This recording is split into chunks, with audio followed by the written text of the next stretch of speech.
कर चुके हैं। तो ये जानकारी अंतर मंत्रालय प्रेस वार्ता की हो गई। अब हम बात करेंगे आज के सबसे बड़े एजेंडे की इस वक्त में, और आज का जो सबसे बड़ा एजेंडा है वो पश्चिम बंगाल में जो कल शांतिपूर्ण मतदान हुआ है। लंबे समय के बाद, कई दशकों के बाद इतिहास रचा गया है पश्चिम बंगाल में, उसी की बात करेंगे, उसी पर खास चर्चा करेंगे। पश्चिम बंगाल में कल ना बम चला ना गोली चली और शांतिपूर्ण मतदान ने इतिहास रच दिया। पश्चिम बंगाल विधानसभा चुनाव 2026 में 92% से भी ऊपर रिकॉर्ड तोड़ बम्पर वोटिंग को लोग लोकतंत्र और संविधान के पुण्य प्रतीक के रूप में मान रहे हैं।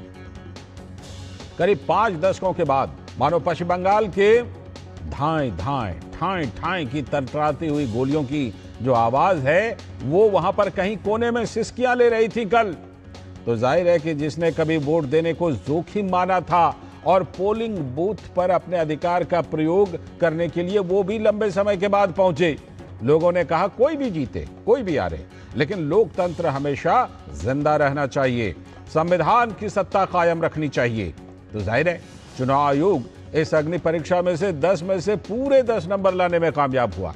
बम्पर पोलिंग के बाद हालांकि बीजेपी और टीएमसी अब दोनों ही अपनी अपनी जीत का दावा कर रहे हैं, लेकिन एग्जिट पोल के आंकड़े सत्ता में परिवर्तन की ओर इशारा कर रहे हैं।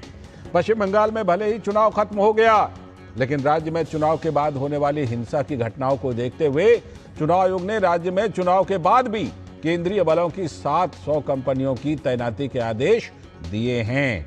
कभी 5 चरणों में चुनाव होते थे, कभी 8 चरणों में चुनाव होते थे, लेकिन उस परंपरा से बाहर निकलकर इस बार पश्चिम बंगाल में सिर्फ 2 चरणों में मतदान हुए, और वो भी बिना किसी मौत के, बिना किसी हत्या के।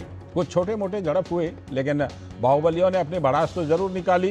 कहते हैं कि चोर चोरी से गया कि तुम्बा फेरी से भी गया, थोड़ा बहुत भड़ास निकाली, लेकिन सुरक्षा बलों ने उनकी सीमा तय कर रखी थी कि इससे आगे नहीं जाओगे। पश्चिम बंगाल में भी हिंसा मुक्त चुनाव कराना संभव है, यह दिखा दिया। राज्य के मुख्य निर्वाचन अधिकारी मनोज अग्रवाल ने कहा इस बार एक भी मौत नहीं हुई, यही सबसे बड़ी सफलता है। 2016 में 7 लोगों की मौत हुई थी, 2021 में यह आंकड़ा 24 था, 24 लोग मारे गए। 2026 में एक भी व्यक्ति की मौत यहां पर नहीं हुई, लेकिन 2021 में जो पिछला विधानसभा चुनाव था 69 से अधिक हिंसा की घटनाएं सामने आई थी। इस बार एक भी घटना नहीं हुई। हालांकि पिछले रिकॉर्ड में पोस्ट पोल वायलेंस का आंकड़ा मानवता को शर्मसार करता है, क्योंकि चुनाव के बाद बहुत हिंसा हुई थी, लोग पलायन कर गए थे, बस्ती के बस्ती, गांव के गांव खाली हो गए थे। तो एग्जिट पोल का जो आकलन है, क्या शांतिपूर्ण मतदान से सभी दलों के खाते में कुछ न कुछ डाला है क्या? थोड़ा मतलब संतुलन बनाकर चलने वाली बात। दूसरे चरण में हालांकि फलता, मगराहाट, डायमंड हार्बर और बजबज के कुछ बूथों पर चुनाव आयोग की विशेष नजर के कारण कोई अप्रिय घटना नहीं हो पाई। यह अलग बात है कि ड्यूटी पर लगे स्पेशल ऑब्जर्वर को हटाने के लिए टीएमसी पहले हाईकोर्ट पहुंच गई, फिर सुप्रीम कोर्ट तक भी पहुंच गई। पश्चिम बंगाल विधानसभा चुनाव की बात करें तो एग्जिट पोल संकेत दे रहा है कि राज्य में पहली बार बीजेपी सत्ता में आ सकती है। बंगाल में 3 बार से ममता बनर्जी की अगुवाई में टीएमसी भारी तादाद में एमएलए को जिताकर लाती रही है, लेकिन इस बार खुद मुख्यमंत्री को अपने चुनाव क्षेत्र भवानीपुर में सबसे ज्यादा समय देना पड़ा। तो जाहिर है कि एग्जिट पोल के आंकड़े इससे मिलते जुलते हैं, इशारा कर रहे हैं। हालांकि अन्य एग्जिट पोल इसे बिल्कुल अलग परिदृश्य भी प्रस्तुत कर रहे हैं। कुछ ऐसे एग्जिट पोल हैं, पीपुल्स पल्स और जनमत द्वारा किए गए सर्वेक्षण ममता बनर्जी के नेतृत्व वाली टीएमसी के लिए एक मजबूत और निर्णायक जीत का एक बार फिर से संकेत दे रहे हैं। लेकिन पोल डायरी है, मेट्राइज है, पी मार्क है, इनके एग्जिट पोल में बीजेपी को बहुमत मिलने के संकेत हैं। 7 में से 5 बता रहे हैं कि बीजेपी जीत रही है। स्थानीय पोल एजेंसी प्रजा पोल के एग्जिट पोल में भी बीजेपी को ही प्रचंड बहुमत मिलने के संकेत हैं। बीजेपी को यहां 193 सीटें और टीएमसी को 100 सीटें मिल सकती हैं। पश्चिम बंगाल में कुल सीटें हैं 294 और बहुमत जो जादुई आंकड़ा है वो है 148। लेकिन जीत किसी भी पार्टी की हो, सरकार किसी की बने, लोकतंत्र तो जीत गया। चुनाव इतना अच्छा हुआ, शांतिपूर्ण हुआ, तो पश्चिम बंगाल के मुख्य चुनाव आयुक्त मनोज अग्रवाल का कहना है कि यह चुनाव ऐतिहासिक चुनाव है, जिसमें कहीं से भी किसी बड़ी हिंसा की मौत की सूचना नहीं है। এটা হাড্ডাহাড্ডি লড়াই ছিল আমাদের ফেজ 1 ফেজ 2 তে। ফেজ 2 যেটা ফেজ 1 যেটা ছিল ওর থেকে একটু বেশি হবে ফেজ 2 তে, ফেজ 1 থেকে। Let us see final figure কি আসছে, क्योंकि এটা কম্পিটিশন ছিল। ফেজ 2 লোক বললেন কি ফেজ 1 যদি করতে পারবে তো আমরা কেন করতে পারবো না। তো প্রায় যেটা আছে আশা করি 93 या ওর কাছে হবে। ফাইনালি যে ফিগার আসবে ওটা 2-4 ঘন্টা পরে আসবে, যখন সব ডিসিআরটি से पहले আসবে, বাই দ্যাট টাইম ওটা আসবে। तो निश्चित तौर पर चुनाव आयोग ने जिस तरह का काम किया है, जिस तरह का मतदान हुआ है पहले चरण में भी और दूसरे चरण भी, उसमें निश्चित तौर पर यह बात कही जा सकती है कि वहां पर लोकतंत्र की जीत हुई है, अच्छा चुनाव हुआ है और खून खराबा जो है उसे नाम मात्र ही का, ये कहीं कहीं थोड़ी बहुत झड़प हुई है, लेकिन पश्चिम बंगाल में जिस तरह का इतिहास रहा है, रक्त रंजित चुनाव का इतिहास रहा है, उसके वजह से अगर देखें तो बहुत बड़ी सफलता है। तो भाजपा के नेता श्रमिक भट्टाचार्य जी का कहना है कि स्वतंत्र भारत के इतिहास में ऐसा चुनाव पश्चिम बंगाल की जनता ने कभी नहीं देखा होगा। ये चुनाव परिवर्तन का ही चुनाव है। स्वतंत्र भारत का इतिहास ऐसा चुनाव पश्चिम बंगाल की जनता को भी देखा नहीं। इस चुनाव परिवर्तन के चुनाव था। सिर्फ एक सरकार की परिवर्तन नहीं, एक नेता की परिवर्तन नहीं, मुख्यमंत्री का परिवर्तन नहीं, वो पश्चिम बंगाल की जो गरिमा, जो अस्मिता, उसका जो संस्कृति, उसका व्यापार, उसका शिक्षा, जो तृणमूल कांग्रेस ने खत्म कर दिया था, उसे वापस लाने के लिए परिवर्तन करना। तो ये बात तो हुई बीजेपी की, लेकिन कांग्रेस के नेता अधीर रंजन चौधरी, उनका भी कहना है कि सत्ता विरोधी लहर है और यह बात साफ है कि टीएमसी पार्टी के खिलाफ में ज्यादा वोट डाले गए हैं। सत्ता विरोधी लहर सारे विरोधी पार्टियों के बीच बटे गए, लेकिन ये बात बिल्कुल साफ है, ये टीएमसी पार्टी के खिलाफ ज्यादा से ज्यादा, बहुत ज्यादा वोट आप लोगों ने डाले, लेकिन ये सारे वोट विपक्षी पार्टी की भीतर सारे बढ़ चुके हैं। वहीं भाजपा के नेता दिलीप घोष का कहना है कि पश्चिम बंगाल का चुनाव अब तक का सबसे ऐतिहासिक चुनाव रहा। ये सभी मान रहे हैं कि ये चुनाव ऐतिहासिक है ना। वो क्रिकेट का जैसे फर्स्ट इनिंग्स सेकंड इनिंग्स होता है ना, जो जीतने वाला टीम दोनों इनिंग्स अच्छा खेलता है, इसलिए फर्स्ट पार्ट में जो हुआ था फर्स्ट फेज में, सेकंड फेज में उसी का ही कंटिन्यूएशन था। इतना परसेंट में वोटिंग, विशेषकर कोलकाता आसपास के लोग वोटिंग करते कम, कल ताबड़तोड़ वोटिंग हुई 88%। ये तो मैंने ऐतिहासिक था। मैंने बोला था कि गणेश कुमार ने बहुत बड़ा चैलेंज ली है 2 फेज में चुनाव करने का, अगर इसको ठीक ठाक कर देते हैं तो एक ऐतिहासिक चुनाव होगा। ये सब मान रहे हैं कि ऐतिहासिक चुनाव हुआ। अब हम आपको दिखाते हैं दूसरे पक्ष के दावे को। टीएमसी की नेता शशि पांजा का कहना है कि एग्जिट पोल तो बस बाजार को गर्म करने के लिए है, असली रिजल्ट तो 4 तारीख को आएगा। 4 तारीख को ये बंगाल की जनता, जिसको कुछ बहुतों को आपने वंचित किया वोट देने से, और जो वोट देने गए थे उन पर जिस तरीके का आचरण हुआ, अपमान हुआ है, ये सब का जवाब 4 मई को। अब देखिए, एग्जिट पोल्स तो बाजार तो गर्म करना है। ऐसे एग्जिट पोल्स हम लोग पहले भी देखे, जो एग्जिट पोल्स एकदम तृणमूल कांग्रेस को डुबा रहा था। फिर जब तृणमूल कांग्रेस उभरती हुई ऊपर आई, तब ये लोग जो एग्जिट पोल्स को, किसी ने माफी मांगा, किसी ने ये कहा हमसे गलती हो गई, हमको तो और कुछ और सीखना है, तो ये सब चलता है। टीएमसी ने की नेता डोला सेन का भी कहना है कि भाजपा नेता अपने कार्यकर्ताओं को दरअसल सांत्वना देने के लिए इस तरीके के बयान दे रहे हैं। 2021 में अब की बार 200 पर हार के चले गए, 100 भी नहीं मिला, 77 मिला।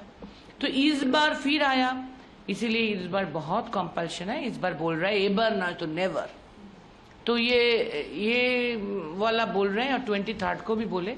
ये जो 13% एक्स्ट्रा वोट हुआ, ये एंटी इनकम्बेंसी के लिए है, हम आ रहे हैं बहुत, ये इम्पेटस देने के लिए, उसका पार्टी वर्कर को इम्पेटस देना है ना, मोदी जी को, अमित शाह जी को, इसीलिए वो बोल रहे हैं। और एक भी बात है, सबको सपना देखना पसंद है। अभी 2 दिन बाकी है, आज 1 तारीख है तो 2 तारीख और 3 तारीख है, तो ऐसे बयान अभी आपको 2 दिन और दिखाई पड़ेगा, लेकिन 4 तारीख को तो नतीजा होगा ही। लेकिन संकेत क्या मिल रहे हैं, इस पर हम बड़ी चर्चा करेंगे, खास चर्चा करेंगे। अभी एक छोटा सा ब्रेक ले लेते हैं, ब्रेक के बाद अपने सारे मेहमानों के साथ जुड़कर इसी पर आज खास चर्चा करेंगे।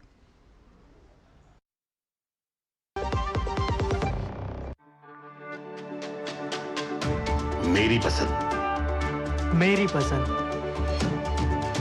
मेरी पसंद, मेरी पसंद, हमारी पसंद, हम सबकी पसंद। मजबूत देश का मजबूत सरिया हो गया स्टील। स्वागत है ब्रेक के बाद। और ब्रेक पर जाने से पहले हमने आपको जो कुछ हुआ पश्चिम बंगाल में हुआ, जिस तरह से वोटिंग हुई, बम्पर वोटिंग, और वो भी ऐतिहासिक, उसके बारे में बताया, उसके बारे में रिपोर्ट बताई, बातें सुनवाई। अब उसी पर चर्चा करने के लिए हमारे साथ जुड़ रहे हैं हमारे तमाम मेहमान भी। हमारे साथ जुड़ चुके हैं हमारे सलाहकार संपादक विनोद मिश्र जी, साथ में हमारे साथ जुड़ गए हैं हमारे संवाददाता प्रसेनजीत बख्शी, हमारे साथ हमारे संवाददाता सौरभ दत्ता जुड़ चुके हैं, और अनंत अमित जी भारतीय जनता पार्टी के प्रवक्ता, और भास्कर सिन्हा रॉय जी टीएमसी के समर्थक। सभी का बहुत बहुत स्वागत, नमस्ते। मैं पहले सीधे सौरभ के पास चलता हूं। सौरभ, जरा बताइए, कल की घटना के बाद, कल जिस तरह से कुछ छिटपुट घटनाएं हुई थी, हमने देखा कुछ जगहों से, और अब तो अलग अलग तरह की चीजें आ रही हैं। कहीं पुलिस वाले ने कहा टीएमसी को वोट देना है, कुछ ऐसे बंगाल पुलिस के, वो भी वीडियो मैंने देखा है। कहीं पर कुछ चिपका दिया गया, कहीं कुछ इस तरह की चीजें आई हैं। लेकिन अब जाकर के कल के चुनाव के बाद आज का माहौल कैसा है? आज किस तरह से आप वहां देख रहे हैं? सब कुछ ठीक ठाक है? लाल जी, देखिए, हमारे यहाँ पे जब पूजा का होता है, फेस्टिवल जब चलता है, दुर्गा पूजा का फेस्टिवल, तब 7 दिन के बाद पूरा शहर, आपको लगेगा कि पूरा शहर सो रहा है, पूरा चुपचाप सुनसान। वैसा ही माहौल आज कोलकाता का है। अब हर रास्ते, हर गली पे जाइए, जैसा लगेगा सब 4 तारीख के लिए दिल थाम कर बैठे हुए हैं, क्या होगा देखने के लिए। चुनाव आयोग का जितना कहना है, चुनाव आयोग का ये जो 77 जो बूथ है, जहां पर ये इतर लगाने का या फिर टेप लगाने का जो आरोप आया है, उसका स्क्रूटिनी चल रहा है, और उसके चलते तय किया जाएगा कि कितने बूथों में रिपोल होना है या नहीं होना है। और तीसरी बात यह है, काउंटिंग सेंटर को लेकर प्रिपरेशंस चल रहा है।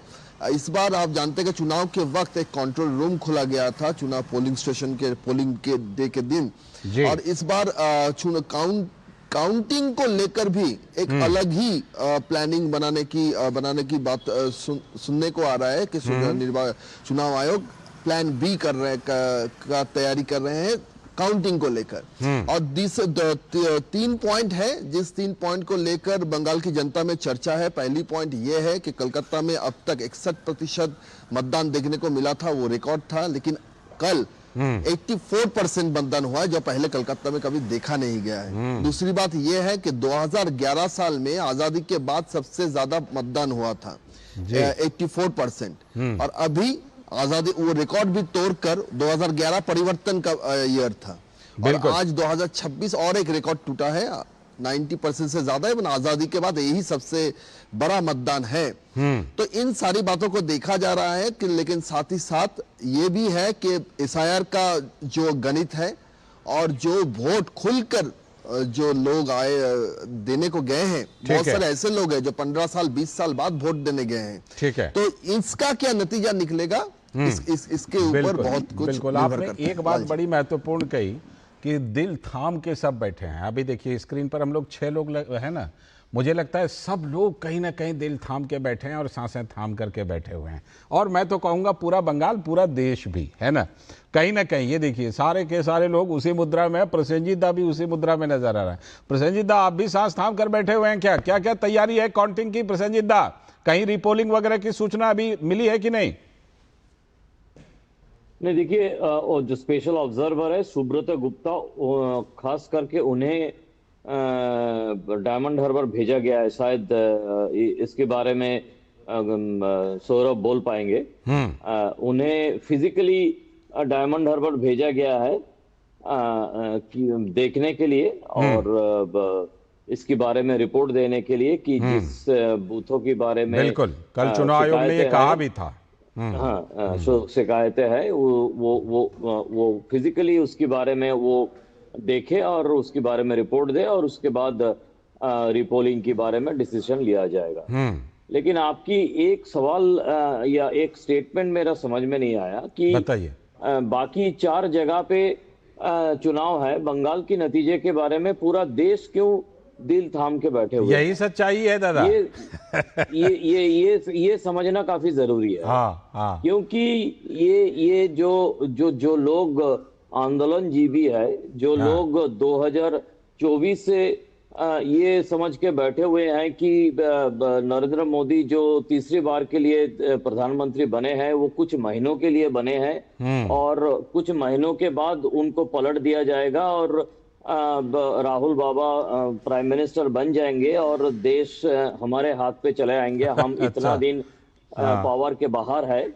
तो अब उनका सारे की सारे जो सोच है, सारे की सारे जो कोशिशें हैं, चाहे वो फार्मर्स एजिटेशन हो, चाहे वो कुछ भी हो जाए, जितने कोशिशें किया गया है सब फेल्यूर रहा। अब उनका ये कोशिश है कि एक बार बंगाल में ममता बनर्जी जीत जाए। अच्छा। तो उसके बाद हम देख लेंगे कि उसके बाद अभी देखिए ये तो आप सही कह रहे हैं। अभिषेक बनर्जी और उनके जो फौज है उनका कहना है कि अगर यहाँ पे ममता बनर्जी जीत जाए तो नरेंद्र मोदी को इस्तीफा देना पड़ेगा, क्योंकि नरेंद्र मोदी ने कहा था कि हम 294 सीटों का उम्मीदवार हूँ। ठीक, आपकी बात में दम है दादा। जिस तरह से ये इसीलिए पूरा देश दिल थाम के बैठे हुए। हाँ, मेरा दिल थाम के बैठने का एक कारण है क्योंकि 40 साल में 2 बार मैं परिवर्तन होते हुए देखूंगा। एक बार 2011 में देखा है, अगर इस बार होते हैं तो 2026 में 2011 में मैं भी गया था रिपोर्टिंग करने के लिए। हाँ, 2011 में 2 बार मैं मेरे जिंदगी में पत्रकारिता में देखूंगा। बिल्कुल। पूरे देश को लेकिन एक बात आपने सही कही, देश को दिल थामने का क्या जरूरत? एक बात आपने सही कही, दिल्ली वाले पहुंच गए थे, लखनऊ वाले पहुंच गए थे, सब पहुंच गए थे। कम से कम तमाम आपत्तियों को भुलाकर ममता दीदी वहां बनी रहे, इसके लिए पहुंचे तो जरूर थे। विनोद जी, ये बात तो दादा ने सही कही। देखिए सब पहुंचे,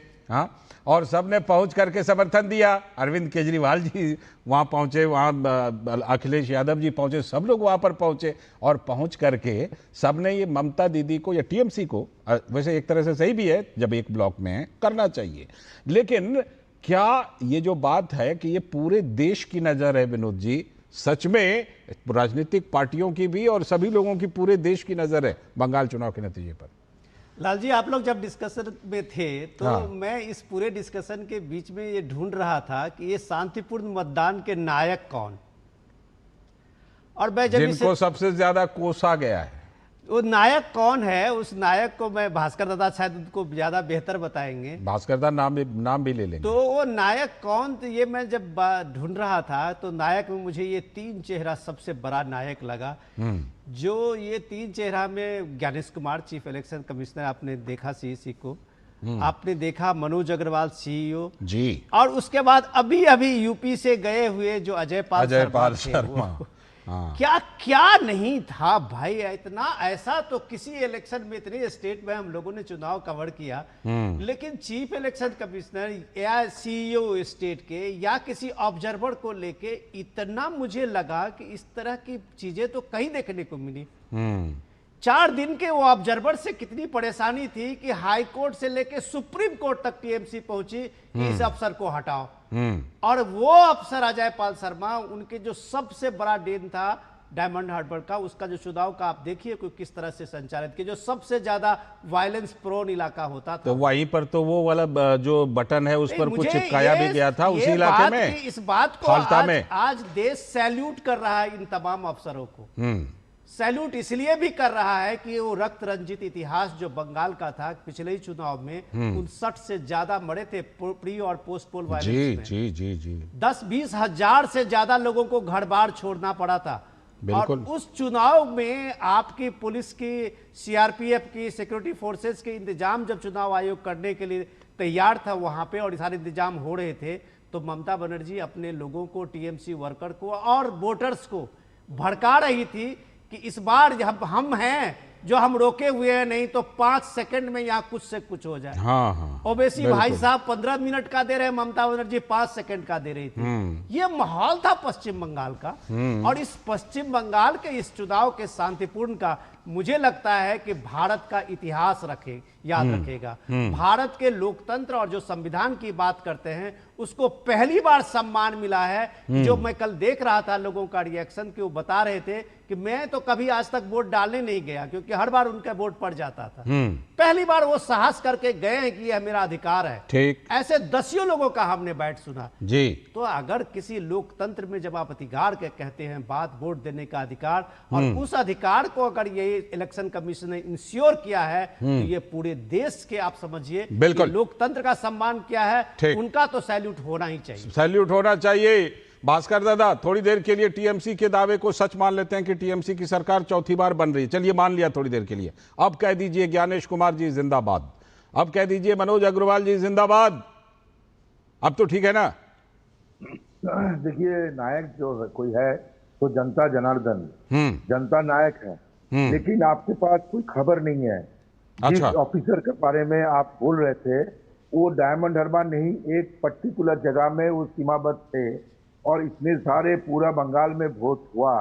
तो आप ये मानने के लिए हमें कह रहे हैं कि उनके अजयपाल शर्मा है इसीलिए लोग वोट डालने गया? ऐसा आप नहीं है। अजयपाल शर्मा को इतना महत्व दिया कि सुप्रीम कोर्ट तक पहुंच गए। आपने अभी बोले, सुनिए, मैं कह रहा हूं सुप्रीम कोर्ट तक उसी अजयपाल शर्मा के लिए पहुंच गए। आपने इतनी तरजीह दे दी। सबका क्या है कि टीएमसी जब बोलेगा उसको रोको। काहे के लिए रोको? बोलिए ना, पूरा खुला हुआ है, बोलिए ना, बोलिए जो बोलेगा हम जानते हैं। नहीं बोलिए ना दादा बोलिए, पूरा खुला हुआ है, किसी दूसरे को अभी मौका नहीं दे रहा हूँ। नहीं, सुनिए, तो ये ऐसा नहीं है। कोर्ट में क्यों गया? किसी उम्मीदवार के घर में जाके उसको डराना धमकाना क्या कानूनन है? और गुंडे कौन है, गुंडे कौन नहीं है, ये देखने का अधिकार किसका है? उसका है। उसी का है। गुंडे है तो उसको अरेस्ट करना चाहिए। जिनको शिकायत मिली थी दादा। अरे सुनिए, शिकायत कहाँ पर मिली थी? उसको कोई खबर मिला, ऐसे कोई लिखित शिकायत नहीं हुआ था। तो घर में पहुंच गया तो उसको अरेस्ट कीजिए, कुछ कीजिए, लेकिन उसके घर वाले को धमकाया, डराया, इसीलिए कोर्ट में इन लोगों को जाना पड़ा। हाई हैंडेडनेस उसको कहता है, वही हुआ। दूसरा बात यह है, चुनाव हुआ, अच्छा हुआ। अब एग्जिट पोल के बारे में बोल रहे थे। एग्जिट पोल हमने 2021 में देखा और 2024 में बंगाल के लिए भी देखा और 2024 में सारा देश के लिए आपने देखा, जिसमें कहा गया कि 400 से ज्यादा सीट मिलने वाला है बीजेपी को। 300 भी नहीं मिला, 240 मिला। तो यह आप एग्जिट पोल को भरोसा करते हैं कि नहीं करते हैं?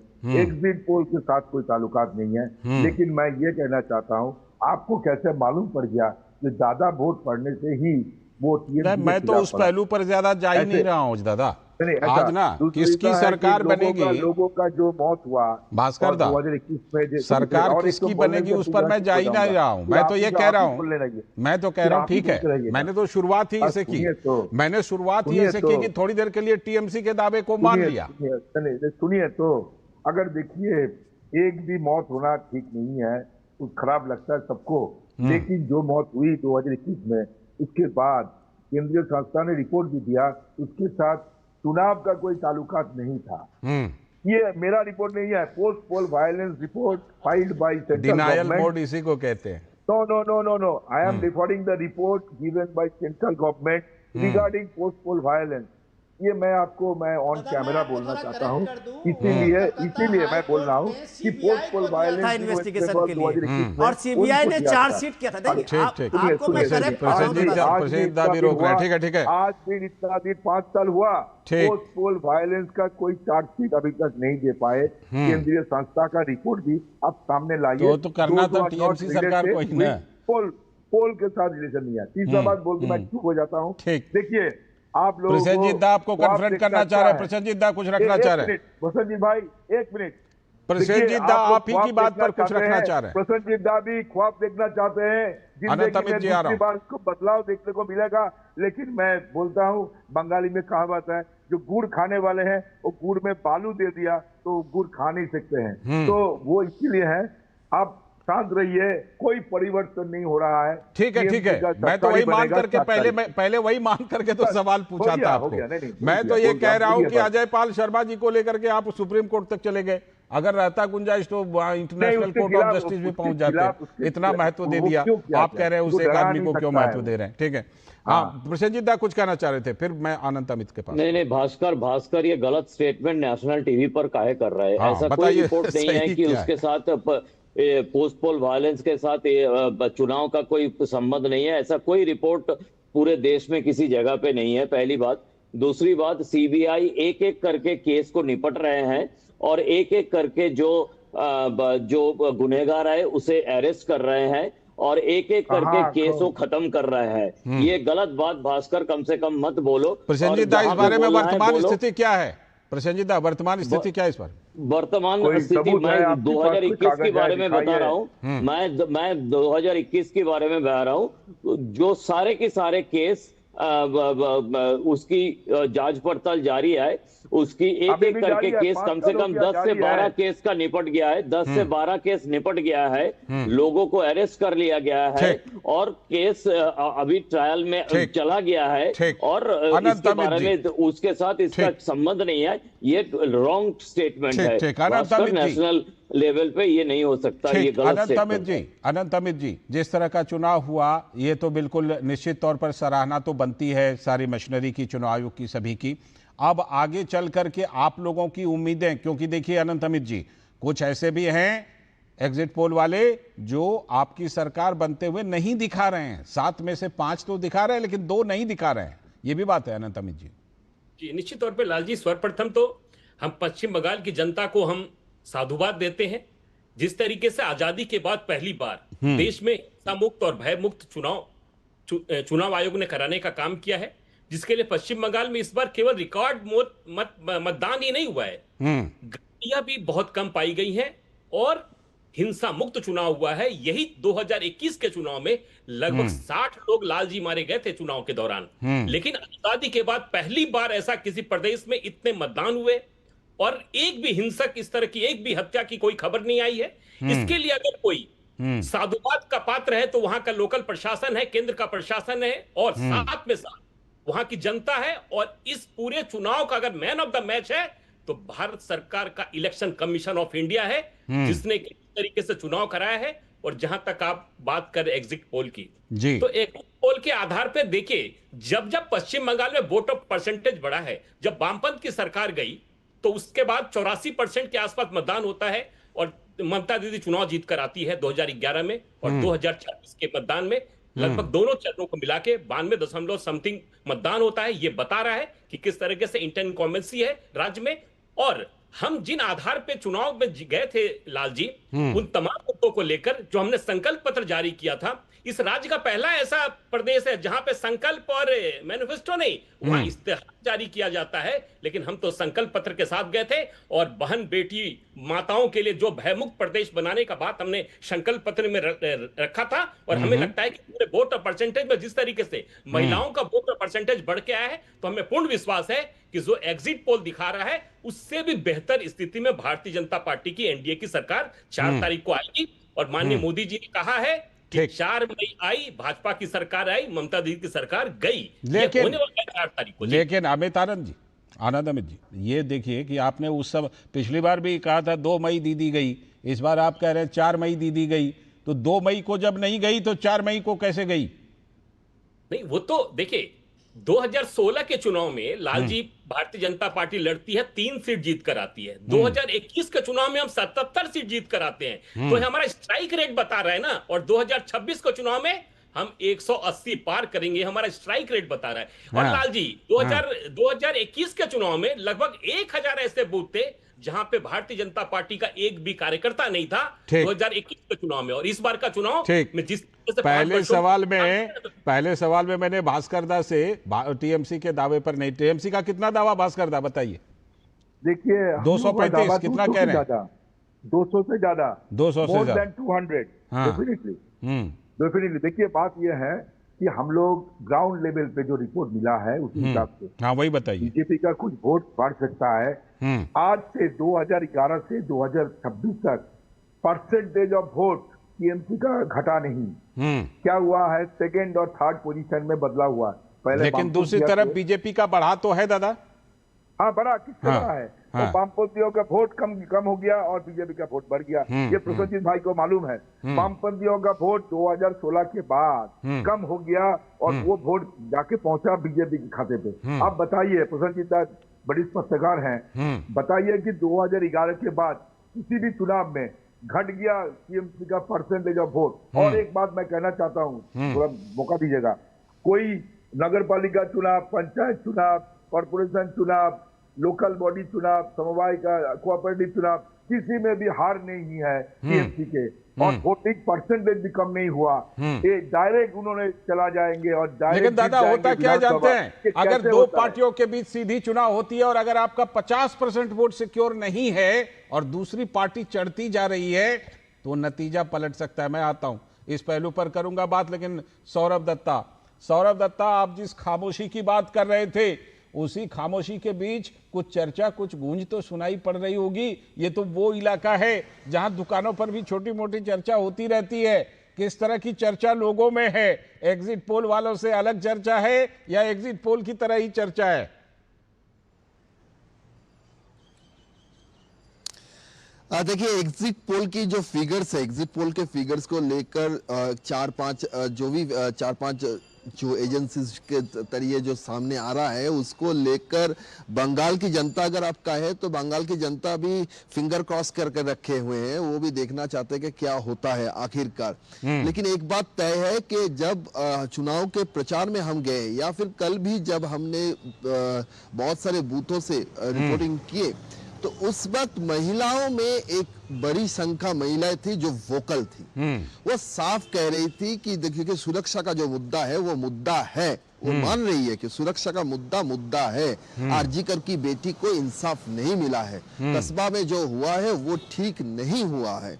बेरोजगारी के मुद्दे पे उनका कहना है कि बेटा बेटी जो है वो घर से उनको बाहर जाना पड़ रहा है। ये सिर्फ माइग्रेंट वर्कर्स की बात नहीं है, साथ ही साथ जो पढ़ लिखे जो मेरिटोरियस स्टूडेंट है उनको भी नौकरी के लिए बाहर जाना पड़ रहा है। ठीक है। और तीसरी बात यह है जो सरकारी कर्मचारी है वो डीए को लेकर उनके अंदर एक बड़ी असंतोष है। और कल अगर आप देखें कि स्टेट पुलिस का जो रोल है, स्टेट पुलिस के रोल पे कहीं ना कहीं जाके बीजेपी ने वो जो वादा किया है कि अगर वो पावर में आता है तो पावर में आने के 40 दिन के भीतर उनका जो सप्तम पे कमीशन है वो गठन किया जाएगा, 7th पे कमीशन, उसका कितना असर है? डीए को लेकर क्या सरकारी कर्मचारी क्या देख रहे हैं? तो सबके लिए कुछ ना कुछ है इस चुनाव में बीजेपी के संकल्प पत्र में, और इन सब सेक्शन ने वोट दिया है, तो उसका क्या असर आता है? और चुनाव आयोग का ये कहना है, जो चुनाव आयोग कल बात हो रही है इस पे कि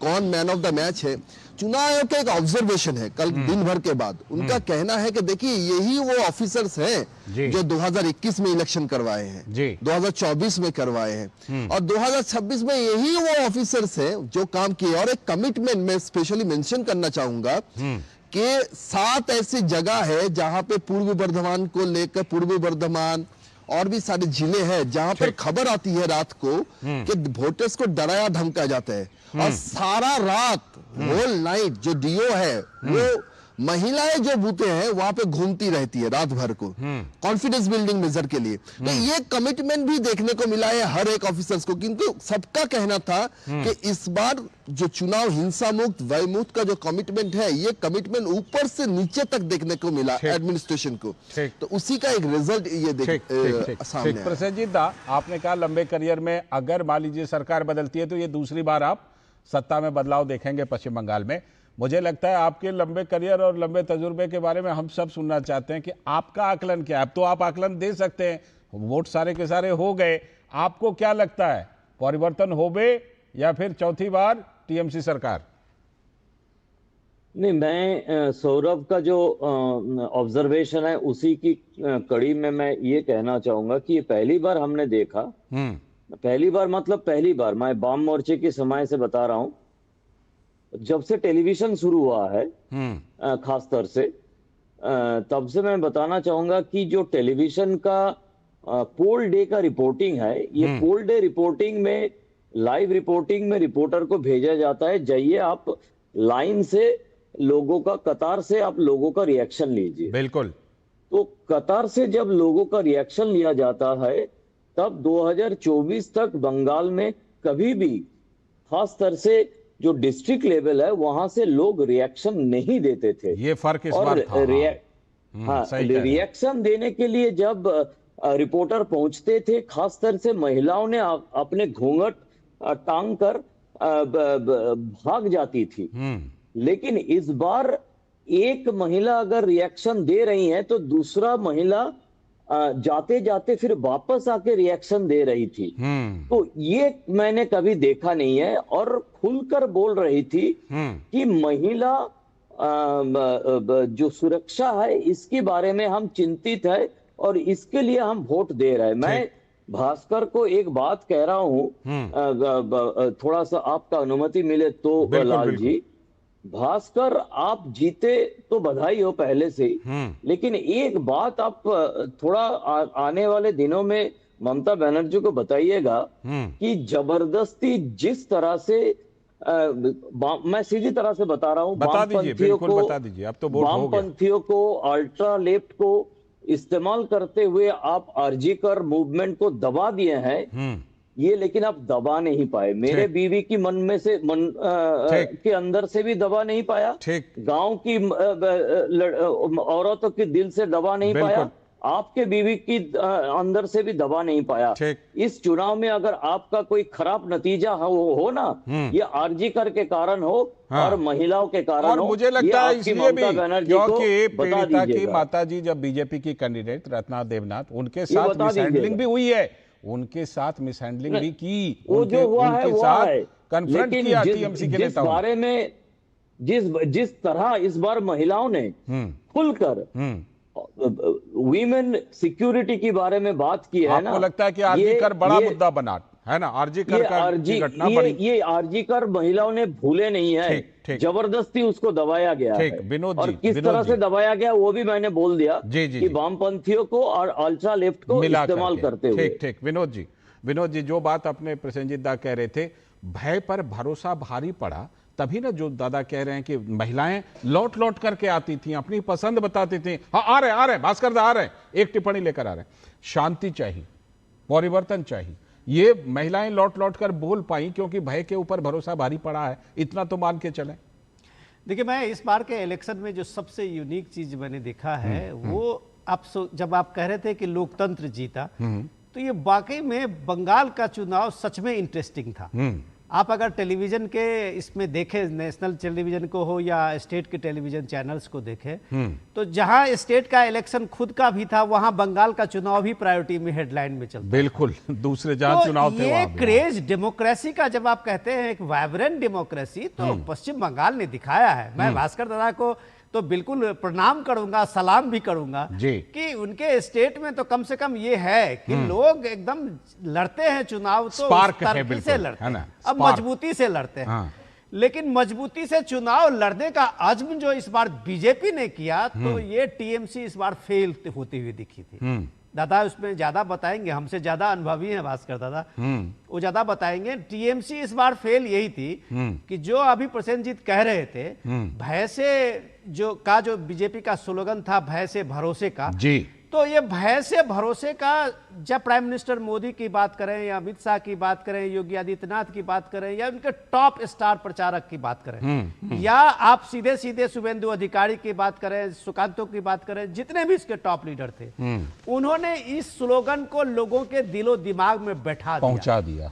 और ऐसा बैठा दिया कि जब हम लोग देखा पिछली बार कलकत्ता में प्राइम मिनिस्टर मोदी का रोड शो, लाल जी आप यकीन नहीं करेंगे कि प्राइम मिनिस्टर मोदी का इस रोड शो में हमने दर्जनों रोड शो किया है, लेकिन ये जो जज्बा था लोगों का, और खास करके महिलाओं की जो दोनों पंक्ति में कतार में खड़ी थी रोड के दोनों साइड में, वो देख के आपको लगता कि कलकत्ता के लोगों ने इस बार ठान लिया है कुछ। और जो स्पिरिट देखते और महिलाओं ने जिस तरह से स्वागत किया प्राइम मिनिस्टर मोदी के उस रोड शो को, तो मुझे उस दिन ही लग गया था कि जो सबसे कम वोटिंग परसेंटेज कलकत्ता शहर का होता है, वो इस बार इस रोड शो ने कम से कम 10% बढ़ा दिया। मैं तो 10% कम कर रहा बढ़ा हूं, है कम तो से कम 21%, 15-20% बढ़ा तो 21-22%। अगर ये कलकत्ता का 15-20% रोड शो में आपने देखा, उससे के बाद में अगर बढ़ा है, तो क्या ये बढ़ा ममता बनर्जी उस दीदी के लिए नहीं है जो माँ माटी मानुस की बात करके एक दिल में जगह बनाई थी? भास्कर इस बार की माँ माटी मानुस और ममता दीदी सिर्फ बीजेपी को और चुनाव आयोग को गाली दे रही थी, उनके पास कुछ नहीं था। भास्कर दा, जो बात प्रसन्नजीत दा ने कही, कहीं ना कहीं आरजी कर को बहुत मिस हैंडलिंग की, और बाद में जब उनकी पीड़िता की माताजी कैंडिडेट के तौर पर आई तो भी टीएमसी ने, मतलब उनको भी बख्शा नहीं टीएमसी कार्यकर्ताओं ने। देखिए, आरजीकर पीड़िता अभया, उसका नाम दिया गया अभया, अभया की माँ। पहले बात यह है कि ये जो आंदोलन था, ये अपॉलिटिकल आंदोलन था, उसमें हर व्यक्ति शामिल हुए, हर व्यक्ति शामिल हुए कि हमें विचार चाहिए। तो उस रात को 14 तारीख रात को जो सड़क पे उतरा, वो सब पार्टी के लोग थे। उसमें टीएमसी था, सीपीएम था, कांग्रेस था, अपॉलिटिकल आदमी भी था। बाद में इस आंदोलन को उन्होंने क्या बोला कि हमारे लिए जो कुछ किया है बीजेपी किया है। पहला बात यह है, सीबीआई तब भी था, सीबीआई तो जांच किया, सुप्रीम कोर्ट विचार किया, और बड़े बड़े सीबीआई के वरिष्ठ ऑफिसर ने जांच किया, सब कुछ किया। तो उसके बाद जो आया है, तो बीजेपी क्या उसको, मतलब उसको क्या नहीं दे सका, जब अभी देने का वादा कर रहा है। तो सीबीआई के पास और कोई चीज फाइल है, तो फाइल पहले नहीं दिखाया गया था, अभी दिखाया जाएगा, इसीलिए उन्होंने ज्वाइन किया। तीसरी बात यह है, वो सीपीएम को उन्होंने बोला कि उन्होंने हम लोगों को जिताने के लिए, यानी इस बात से आपत्ति है कि क्यों ज्वाइन किया बीजेपी के टिकट पर क्यों लड़ी? बोला क्या कि अरे सीपीएम को भी बोला कि आप चुनाव में मत लड़ो, पूरा वोट हमें दो। ये वो कौन कहने वाले हैं? देखिए, अभी वो बीजेपी के उम्मीदवार हैं, उनके साथ आरजी को बड़ा उसको भूल जाइए। ये अंत में मैं ये कहना चाहता हूँ, बंगाल में रोड शो होता है, सुनिए, बंगाल में रोड शो होता है, तो हर टाइम में ही देखा गया टिकट देकर क्या आपने इस मुद्दे को राजनीतिक बनाए रखा? अनंत अमित जी, नहीं, देखिए लाल जी, एक बेटी की मां को न्याय देने का काम भारतीय जनता पार्टी ने कहा, और भारतीय जनता पार्टी ने सीबीआई तो हमारा नारा था, जिस तरीके से प्रसन्नजीत दा कह रहे हैं कि निश्चित तौर पे लाल जी, कल के पोलिंग के समय लगातार हम टीवी के चैनलों पे बैठे रहे, तमाम चैनलों को देखते रहे, लेकिन जो प्रसन्नजीत दा कह रहे हैं, ये हमारे जहन में कल भी आ रहा था कि पहला ऐसा प्रदेश था जिस तरीके से मीडिया के सामने आके बात कर रही थी, ऐसा होता नहीं था। बिल्कुल सही कह रहे हैं। मुझे लगता है अब तो लोगों की अदालत में मामला चला ही गया, लोगों की अदालत में मामला गया, लोगों ने इंसाफ कर दिया होगा, लोगों ने इंसाफ जरूर किया होगा इस मामले का भी। शुक्रिया अनंत अमित जी, भास्कर जी जुड़ने के लिए शुक्रिया, प्रसन्नजीत दास, सौरभ और विनोद जी आपका भी बहुत बहुत शुक्रिया जुड़ने के लिए। लेकिन बंगाल के लोगों ने क्या